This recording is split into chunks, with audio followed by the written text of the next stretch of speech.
Millenni di storia, una fortezza, un punto di riferimento per il commercio fluviale sul Bacchiglione. Il castello di San Martino della Vanezza a Cervarese Santa Croce è uno dei luoghi più misteriosi di Padova. Nei secoli, attorno al castello, che vediamo nelle immagini registrate dai cacciatori di fantasmi di Padova, nacquero piccoli borghi, piccole osterie dove commercianti e viandanti si fermavano a rifocillarsi.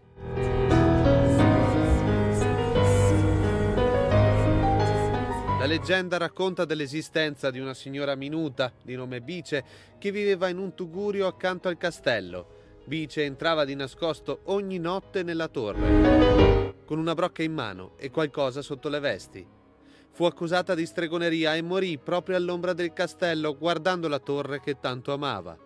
Chi si nascondeva al suo interno?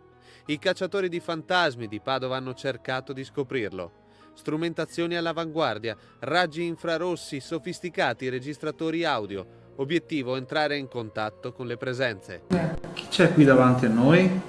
Facci capire che sei qua con noi.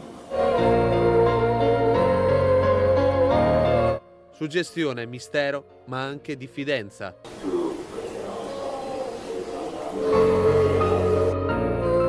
I cacciatori di fantasmi raccontano di strane voci registrate con i loro strumenti, voci maschili.